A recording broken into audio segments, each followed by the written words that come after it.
विधेयक क्रमांक 30 याचं मी स्वागतच करते। खरं तर हे अत्यंत आवश्यक होतं।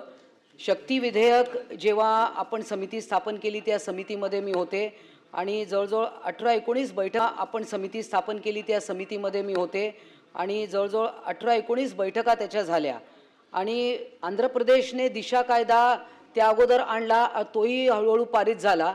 परंतु शक्ती विधेयकाबद्दल सतत आम्ही विचारणा करत होतो। त्याचं स्पष्टीकरण आज माननीय मुख्यमंत्री महोदयांनी केलं आणि खरं तर अभिमानास्पद आहे की जे केंद्राकडून राहून गेलं, दोन गोष्टी ज्या BNS आणि BNSS मध्ये इन्क्लूड नाही आहे ते आपण शोधून काढून आपल्या डीजींची जी समिती होती त्यांच्या अध्यक्षतेखाली त्यांनी शोधून काढून या दोन गोष्टीचा समावेश त्याच्यामध्ये केला।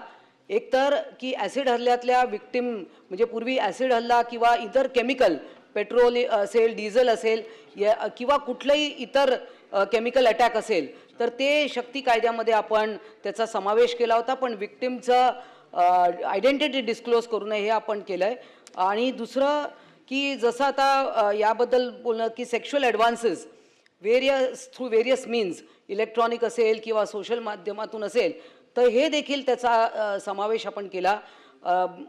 सभागृहामध्ये काही सदस्यांनी स्पर्श याच्याबद्दल उल्लेख केला, परंतु मी आपल्या सभागृहाला सांगू इच्छिते की महिलांना एखादी लहान मुलगी असेल किंवा महिला असेल कोणी पण तर त्यांना एक नैसर्गिक एक सिक्स सेन्स आहे विधात्याने दिलेला की तो स्पर्श कसा आहे हे ओळखण्याची। लहान मुलींना देखील 3-4 वर्षाच्या मुलीला देखील ते कळतं आणि त्यामुळे गर्दी गचडीत झालेला स्पर्श किंवा अनावताने किंवा विदाउट एनी इंटेन्शन हा वेगळा विषय, परंतु मला वाटतं की यामध्ये आपण एक जनरल आपला थंब रूल आहे की महिला जे सांगते ड्युरिंग हर इंटरोगेशन ते आपण सत्य मानतो आणि हे सगळं याच्यामध्ये इन्क्लूड केलं आहे।